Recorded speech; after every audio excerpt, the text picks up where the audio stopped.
Hello grade 5, I'm happy to be with you today. I hope you all be fine and in a good health.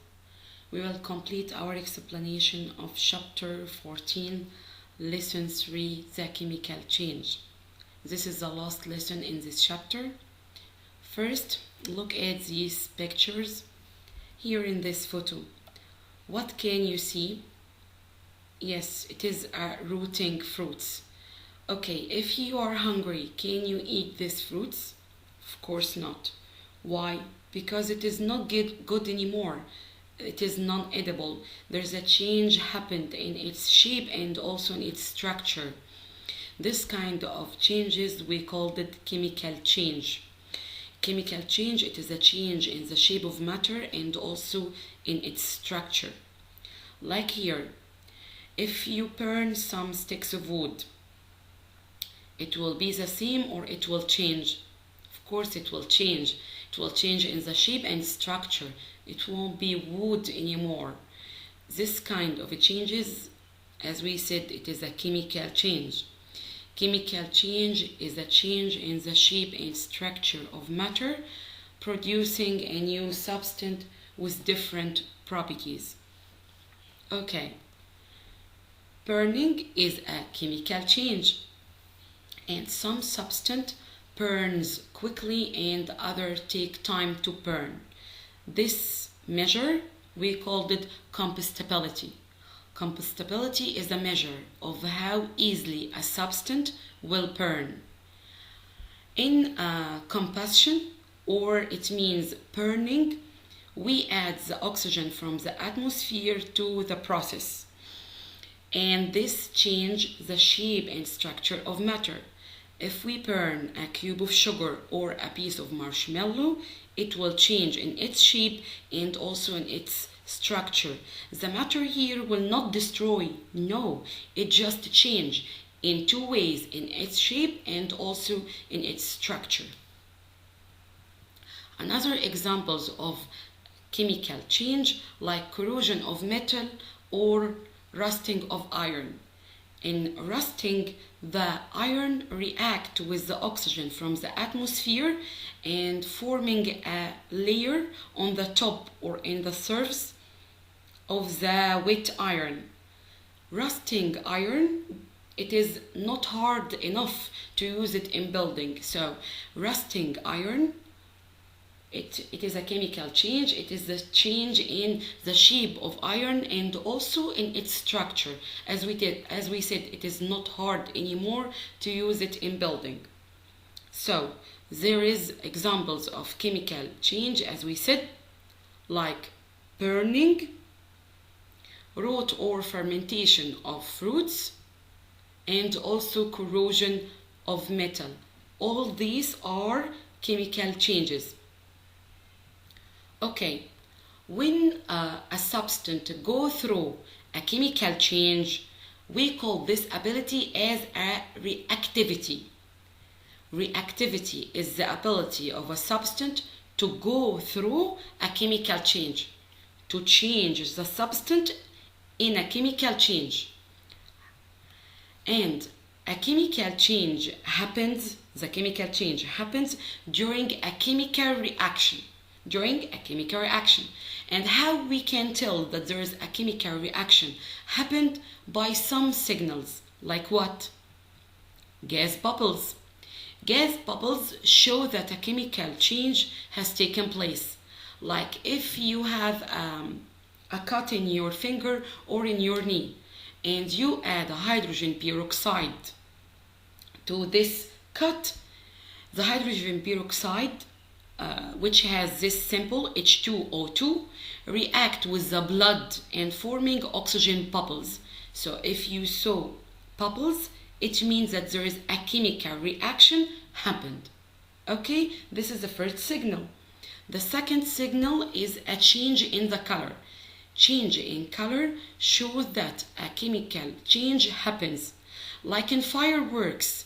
In fireworks, there is many elements be in the fireworks like copper, aluminium, strontium, barium. All these elements, when they burn, they get colors like here. So changes in color means that there is a chemical change and a chemical reaction happened. This is an example of a chemical reaction. If we add a certain amount of baking soda and we add to it a certain amount of vinegar, they will react to each other and forming here bubbles. This is a gas, this is a carbon dioxide gas get from the reaction and forming bubbles. And also here in this glass there is a liquid. I can tell that there is a carbon dioxide gas released from this reaction if I put a balloon in the top of a bottle, and I can tell that this balloon will fall off. This means that there is a gas here in this balloon. This is a carbon dioxide gas. So what happened? This is a chemical reaction. Yes, we react baking soda with vinegar, and there is a different substance to get from this reaction. It is a carbon dioxide gas and a liquid. So in any chemical reaction, the substance that get in the reaction, like here baking soda and vinegar, we call these substances as reactants.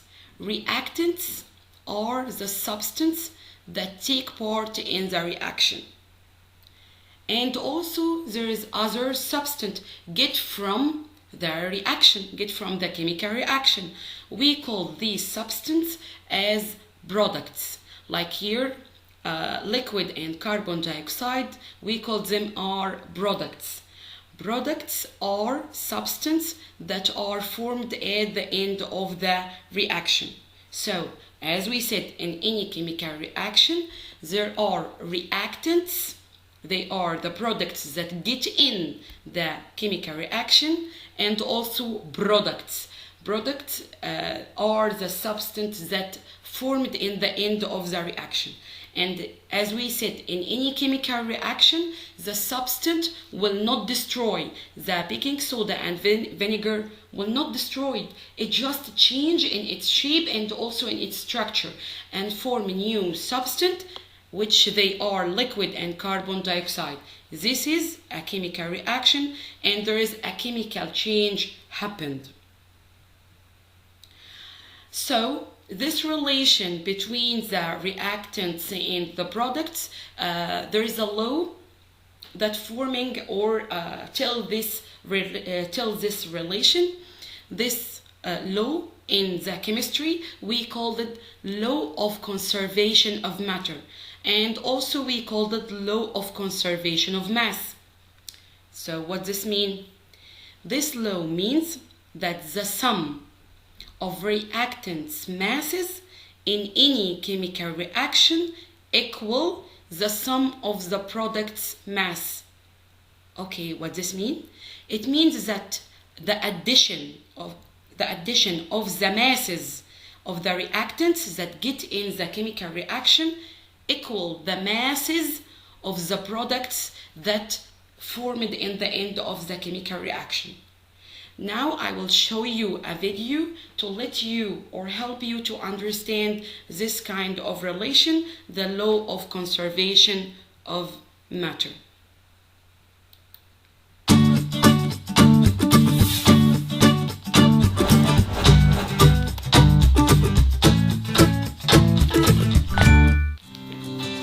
The law of conservation of mass. We require measuring cylinders, barium chloride solution, sodium sulfate solution, conical flask, cork, 10 ml test tube, and an electronic balance.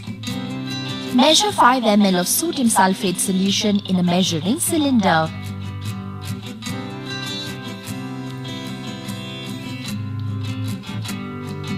Pour it into a conical flask. Measure 5 ml of barium chloride solution in another measuring cylinder.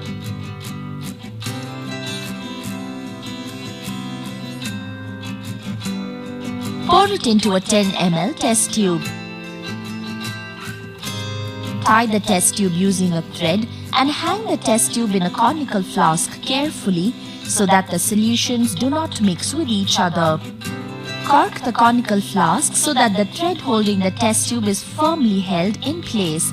Take the conical flask and carefully weigh the flask on an electronic balance with all the contents, ensuring that the solutions do not mix, and note the reading.